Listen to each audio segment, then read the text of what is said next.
Oi, gente, tudo bem? Meu nome é Clay, sou artista, músico e compositor e eu produzo as minhas próprias músicas aqui no quarto. E o propósito desse vídeo é trazer você para esse universo do artista independente. Bom, o processo de composição é a primeira etapa de toda essa empreitada musical. O artista ele precisa ter uma música e existem várias formas de se compor uma música, né? Seja por inspiração, ou seja por um texto que ele musica, ou o contrário.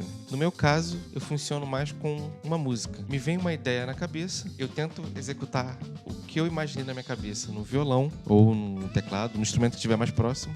E a primeira coisa que eu faço é gravar isso, porque eu posso, perder essa ideia e nunca mais lembrar, ou lembrar de forma distorcida. Você pode registrar de duas formas, né? A forma mais prática, que é pelo celular gravando, ou escrevendo isso, em cifras, em notas musicais ou na partitura. Bom, o método de composição é uma coisa muito pessoal e vai de cada artista, mas o meu método de composição, eu tenho uma ideia na cabeça e eu tento transcrever essa ideia logo pro papel. O papel, ele abre a minha mente. Logo depois, eu penso onde eu posso encaixar essa ideia musical, numa letra ou num texto ou numa poesia que eu fiz. E aí a gente vai adequando as duas partes, os dois lados, né? Tem que ter uma coerência, a música vai se construindo lado a lado. Ambas as partes, musical e texto, uma vai construindo a outra. E aí no final a gente tem uma peça única, né? Um produto único, que é a canção, que é a música já. E aí a gente vai para a etapa 2.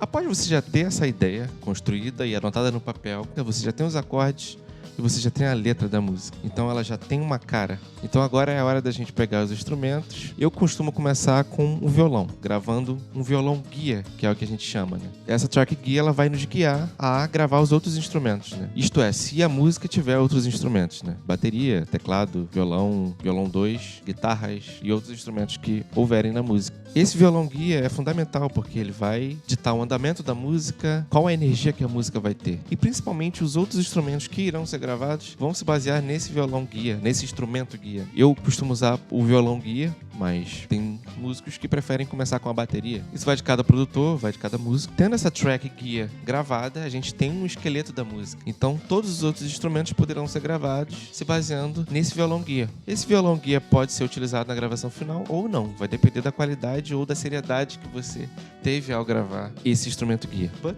antes de mais nada, você precisa saber quais equipamentos estão sendo usados na gravação. Bom, hoje em dia a gente tem a facilidade do computador. O computador é um aliado incrível nessa produção, porque a gente não precisa de equipamentos de $1 milhão ou mesas milionárias, porque o computador veio para substituir e realmente o mundo digital é o alicerce do artista independente hoje em dia. A gente só precisa de dois itens, que é o computador e uma interface de áudio. Então, essa interface de áudio, que ela justamente vai fazer a conversão de todo o sinal elétrico produzido de forma mecânica, né? Por exemplo, uma guitarra sendo tocada, ela envia um sinal elétrico para o computador, só que esse computador precisa ter um receptor, e o receptor justamente é essa interface de áudio. Esses sinais elétricos vão ser convertidos e aí sim a interface de áudio vai mandar esses dados todos convertidos em sinais digitais, em zeros e uns, para o computador. E aí o computador vai conseguir entender tudo isso que a gente está gravando aqui, está produzindo. Bom, uma dica que eu dou para você que está começando a entrar nesse universo de home studio é em questão de equipamento. Bom, o que eu recomendo é coerência na hora de comprar e escolher os seus equipamentos de home studio. Por exemplo, se você for comprar um microfone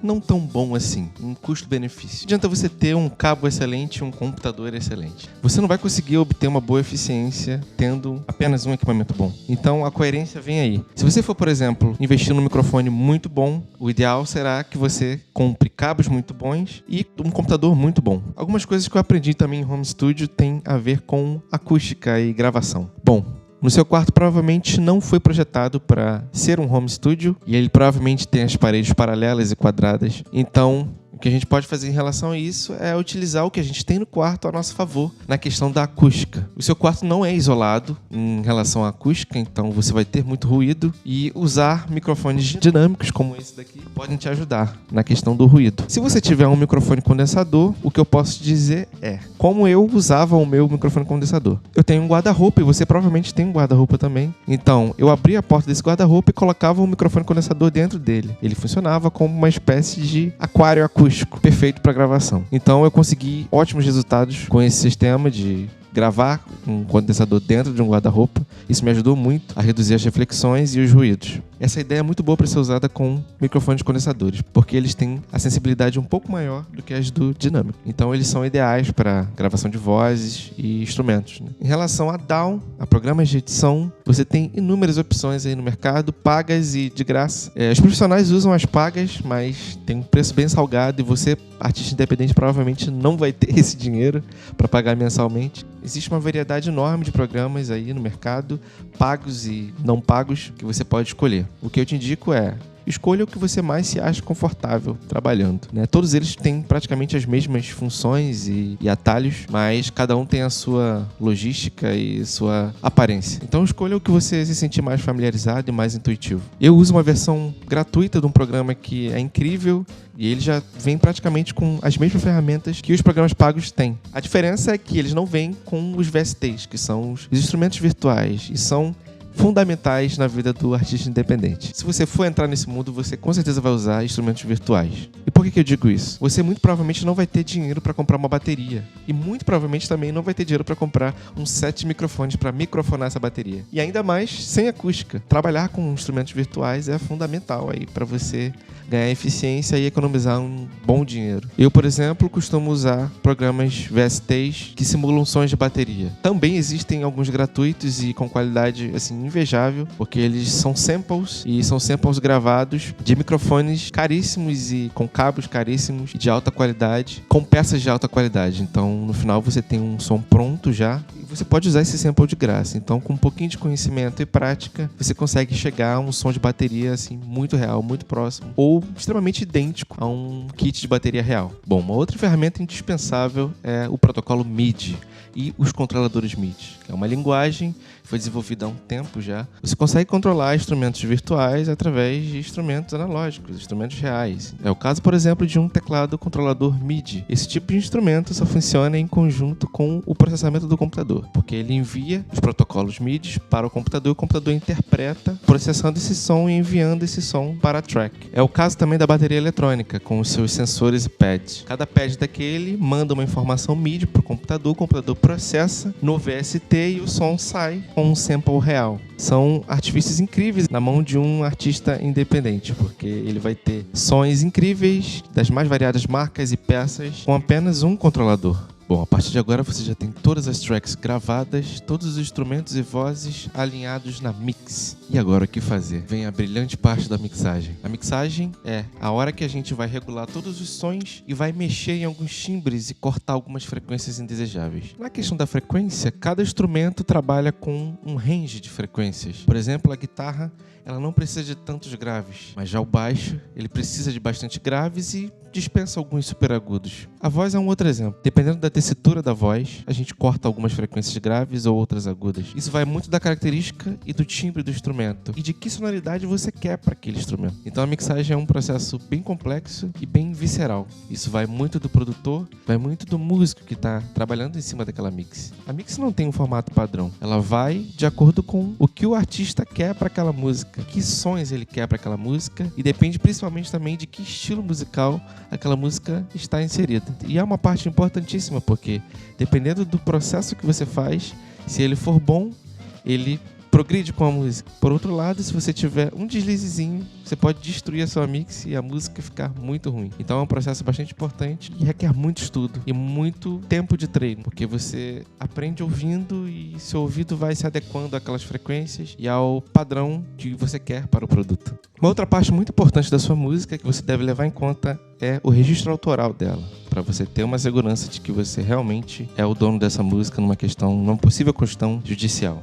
Eu faço o registro autoral das minhas músicas na seção de registro autoral da UFRJ. E lá eles te dão uma ficha e você assina essa ficha com todos os seus documentos e envia a letra e a partitura, né, agregado, anexado a esse documento. E aí então, depois de um tempo, eles te enviam, você pode buscar também, o certificado, né, impresso, oficial, que comprova que você é realmente o autor daquela música. O preço por cada música é R$15 e você faz o depósito no banco que a instituição determinou lá no documento. Lembrando que todo esse processo pode ser feito de forma remota, né, por carta registrada e depósito bancário. Então, é bem tranquilo. Após todas essas etapas confirmadas e concluídas, você pode prosseguir para uma das etapas finais, que é a parte de divulgação. Você vai distribuir digitalmente a sua música. A partir desse momento, você já tem uma track matriz, que a gente chama de master, num arquivo digital, seja ele em Wave ou em outro formato. Com esse arquivo, você já pode fazer o registro em alguma sociedade de música. Essa sociedade de música vai te garantir o direito autoral e o recebimento. Essa sociedade e alguns órgãos que fiscalizam os direitos autorais e direitos conexos da sua música. Ou seja, toda vez que a sua música for tocada em streaming ou em qualquer lugar que seja gravado, você terá a garantia que irá receber o dinheiro por esse play. Após isso, eu escolho uma distribuidora digital. Existem várias no mercado, você pode pesquisar na internet. E agora vem um momento importante do seu lançamento, que é o pré-lançamento, onde você vai cativar o seu público e criar uma expectativa em relação ao lançamento do seu single ou do seu EP. E então, junto com a sua distribuidora digital, você vai marcar o dia do seu lançamento. E aí agora vem a parte de você divulgar para o mundo, criar uma atenção em volta disso, uma expectativa. Bom, agora eu queria mostrar para vocês algumas das minhas produções, de alguns artistas que eu produzi e algumas músicas minhas, para vocês verem realmente que é possível produzir com qualidade dentro do seu quarto, com alguns toquezinhos e algumas dicas, você consegue super resultados. E o melhor, quase sem gasto financeiro nenhum, que você vai precisar aplicar bastante tempo, paciência e muito estudo. E é isso, gente. Eu espero que esse vídeo ajude você de alguma forma e quem não tem contato com isso, agora sabe mais ou menos como é que funciona esse universo. Ensaio fala, é inútil o que eu fiz, não muda nada. Passam anos e eu estou de mãos atadas. Me sinto perdido.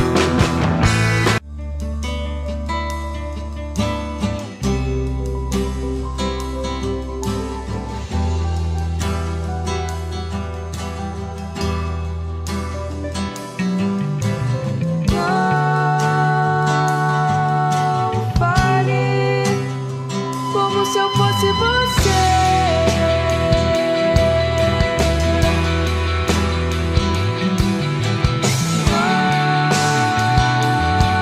me chame do seu lugar tão raso.